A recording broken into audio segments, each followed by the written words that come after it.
Week 7. This is our Cherish Give Me 10, the right side of the layout. And I think you noticed that last week I was having a little difficulty figuring out how to highlight the journaling.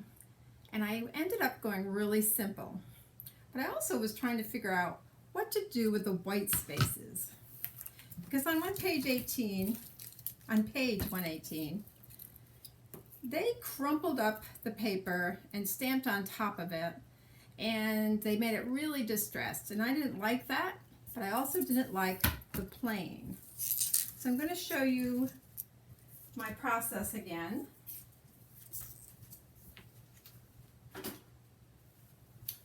And I'm using a long die. I had a flower one out last week and I found it was way too busy. So I actually tried a couple colors, but I discovered that you have to be really careful with these long dies. Our typical plate is only, I don't know, 10 inches or something, and these are 12. And so the first one I did, which was a different color, I actually cut through my embossing plate. So after that, I tried just taking my paper, which is already distressed, and I took my distress sprayer and I just put a little bit of moisture on it. And that just gives it a little bit of flexibility when it goes through the machine. The other thing I found was that small plates, these are what I use when I make rosettes, small plates at an angle cut a lot better. Or not cut, embossed a lot better. So I'm just going to run this through the machine to show you the results.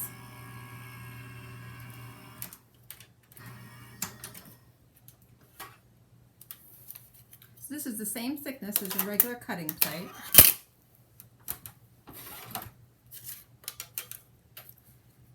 And now you'll see there's no tearing like the first example I showed you.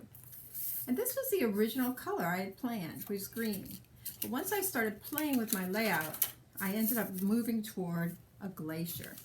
So I will get week number 7 out. Let me just move my vagabond. You do not have to emboss your strips.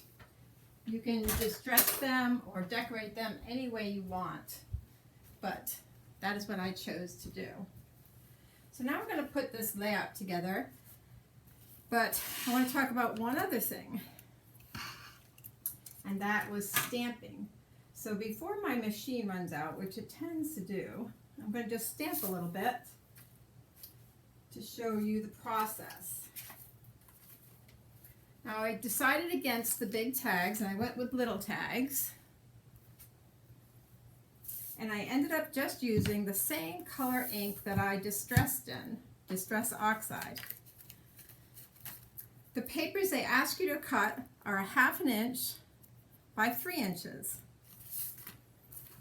And I found my letters, my ABC letters, were just a little bit too big, so I didn't use them. What I did instead was found a cheap dollar store stamp or dollar bin stamp at Michael's.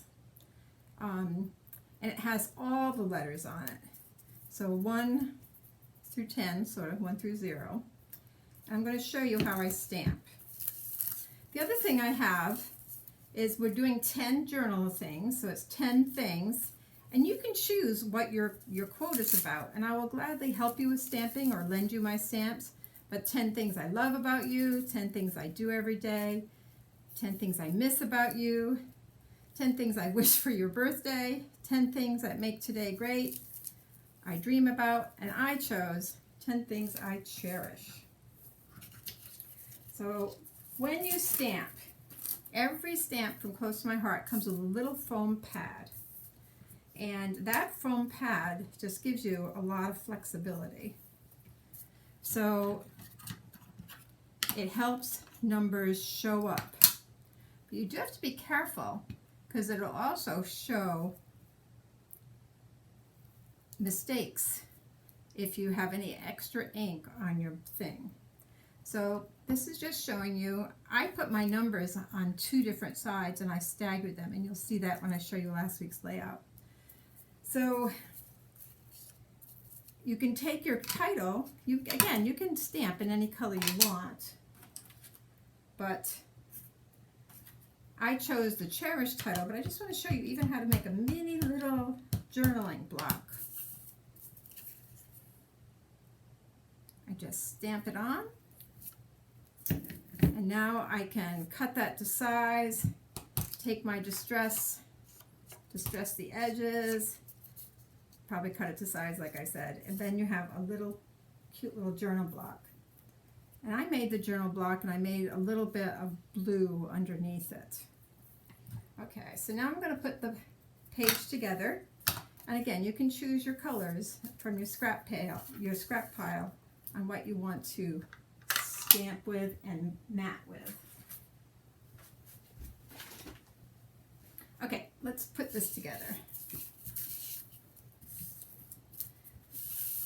As I said, when I put the pages together, I found that the green was a little too dark, so I went over to a glacier and it highlighted the whole page. I'm going to take off my photos, and I'm using the brown paper for some of my layouts, and ahead of time I did put the tape on.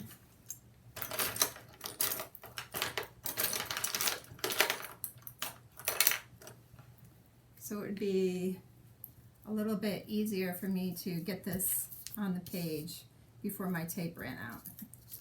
It's a nice, again, it's a nice easy layout, but because it's so easy, you want to be careful about how you accent it. And it was so easy that I was trying to make the accents too complicated. So I'm putting H, this little 6x6, right here in the corner of my 12x12 base, which I'm using